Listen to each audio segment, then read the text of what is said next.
il faut un pouvoir fort il faut une opposition forte. Ouais. Parce que dama gëm la dualité. fa laay wax rek tout à l'heure le doyen a dit quelque chose de très important. oui. su ñu bëggee tamit moom son discours le président Bassirou Diomaye Faye dama koy nangu il a parlé de réconciliation.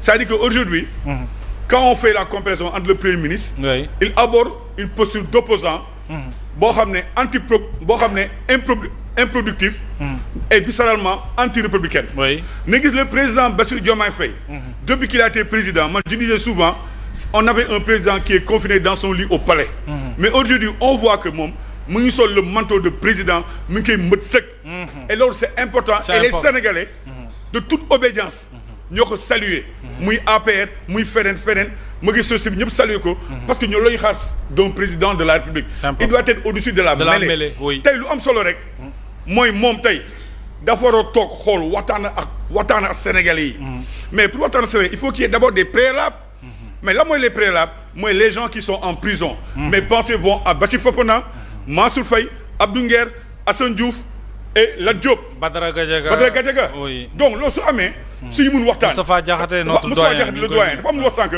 mun il faut qu'il y ait des actions oui. soo xoolee par rapport à la théorie de Feuerbach parce qu'on peut pas se limiter au discours ni ko doyen waxee il faut qu'il y ait des actes quand même faut laa ñëw dans le discours par rapport à la théorie de Feuerbach les gens ont dit que les philosophes n'ont fait qu'interpréter le monde. Aujourd'hui, il s'agit de passer à l'action. Comme disent les Anglais, action speak louder than words. Les actions ont plus de sens que les mots. Ah oui. Aujourd'hui, ce que nous attendons du président Bassirou Diomaye Faye, moi, moi, est régulateur. Dans ce pays, on a des chefs religieux. Parce que la politique et la religion ont toujours été ensemble. C'est à partir du système que les gens ont voulu dissocier la religion de la politique. Tey ko demee kër diine Touba na dem cathédrale na dem kër El Hadj Malick Sy na dem Layène yaakaar naa ñooñu war nañu mun toog waxtaan. Très bien boole ñëpp. C'est pas un autre dialogue que nous avons fait dialogue boobu. ba léegi l'opposition am nañu ne kenn xamul lu xew. on conteste mais dialogue boo xam ne. parce que dama gëm tey. Dieu a créé le jour et la nuit. et dans chaque chose il y a son antagonisme. Très bien donc tey dañu war a boole kilifa diine yooyu. ñëpp ñu toog waxtaan xool nañu demee te gëm naa le président Bassirou Diomaye Faye nu ma gisee il est d'une certaine honnêteté. gëm naa bugg na apaisement am gëm naa que dans son bilan bugg na bàyyi dara pour la postérité et pour l'histoire parce que les faits sont têtus et demain les gens diront que président Bassirou Diomaye Faye moo def lii. Très bien. Mais attention encore une fois que les Sénégalais épris de justice et de dignité se lèvent pour mettre un frein par rapport à cette grande discorde. Très bien. Alors Moussa, le président Diomaye si loin de Sonko, le président au-dessus de la mêlée, est-ce que mën nañ ko wax selon sorties yi nga xam ne seetaan nañu ko mu nekk actualité cette semaine? waaw li ñu mën a wax ko mooy par principe. Un président de la République ne peut pas crier en même temps que les loups. dafa war a jël hauteur dafa war a am posture mais également dafa war a observer neutralité. parce que ku wax nañ ko léegi dafa jurer devant la constitution et la nation. te dafa am obligation morale pour respecter li nga xam ne moom la waat ci kanamu askan bi. beneen moom mooy dafa am ay préoccupations fondamentales yoo xam ni moo gën a prioritaire que ay querelle de bord de fontaine. muy les questions yi nga xam ne yu têtues par rapport aux difficultés économiques. C'est ça, auxquelles les Sénégalais sont confrontés. On va en parler. boo xoolee également ci problème mu njàng meeg njàngale mi. mu nekk ay problématiques yoo xam ne à chaque fois daf ñuy rattraper. nga ñëwaat ci problème inondation mu nekk problématique boo xam ne daf ñuy rattraper. le chômage endémique des jeunes mu nekk problématique boo xam ne daf ñuy rattraper. voilà un tas de problème boo xam ni war na ko mën a doy sumb ak bàcc.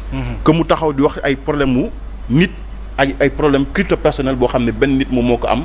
par rapport ak ay faits yoo xam ni moom moo war a assumer responsabilité yooyu. Ce qui nous amène à dire que les priorités sont ailleurs. Les priorités sont ailleurs. Président conscient na ci loolu et que aussi damay def benn analyse xam ni le président est très bien entouré. parce que boo xoolee discours mën nañu wax loolu. discours bu mu def.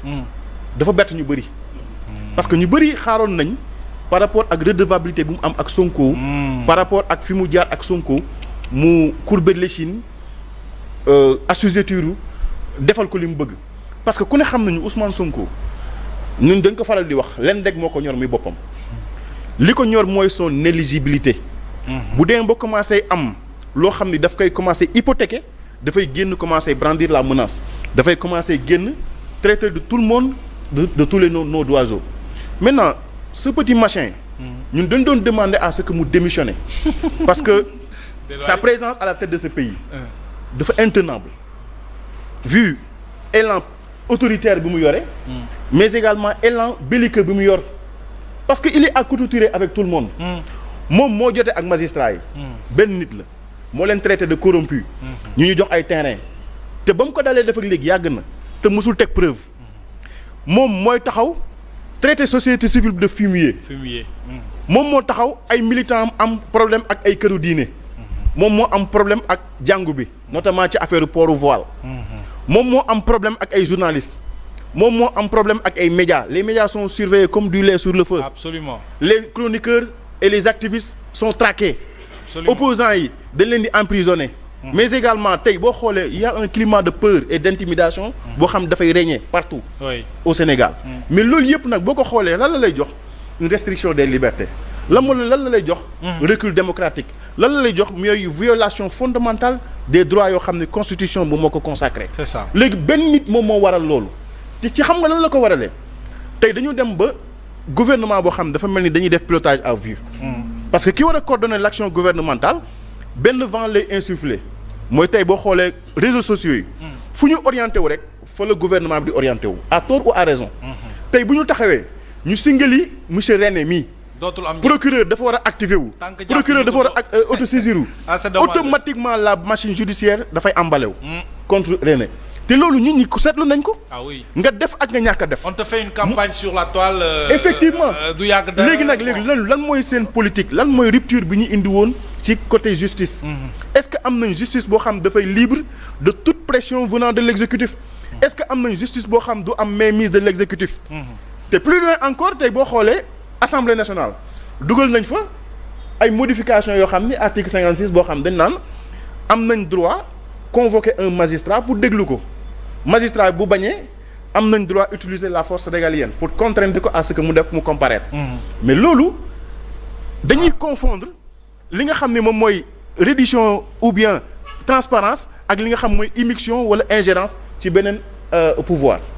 loolu dafa war a nekk loo xam ni. comme li Montesquieu di wax. pour que le pouvoir soit équilibré il faut que le pouvoir ait le pouvoir. C'est ça. te gis nañu tey ci dañoo toll foo xam ni ci ay dérives yoo xam ni il faut que Ousmane Sonko mu démissionner. parce que encore une fois ni ñu koy waxee. président Diomaye bu fekkee bëgg na réussir le mandat tout de suite nee na demul fenn.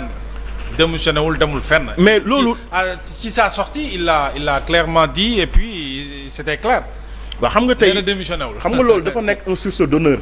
dafa war a jéem a démissionner pour tout simplement laver son honneur. dafa war a démissionner. pour mën a am suba lu mu mën a tegal sénégalais yi lu bees. Très bien. parce que muy lu fekk mi ngi continuer ak Diomaye di cheminer ak moom bilan bi ñoom ñoo koy partagé. c'est ça c'est te évident. aussi dafay gêner Diomaye par rapport à sa politique.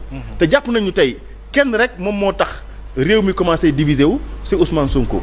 kenn rek moom moo tax ñu commencé vassaliser la dignité de la fonction primatoriale mooy Ousmane Sonko kenn rek moom moo tax kenn respecteetul kenn ci réew mi mu am une division boo xam ne c'est net linéaire et limpide c'est Ousmane Sonko. C'est te ça. loolu nag pour mu dañ ci réew mi. au nom de la stabilité au nom du progrès au nom de l'avancement. Très bien. il faut que ñu am un premier ministre technocrate boo xam dafay mën a répondre ci préoccupation askan bi. c'est ça nga xam ne ci loolu rek lay ne. merci Absolument. beaucoup c'est bien vu alors Momo njàngat li laaj bi benn la mooy.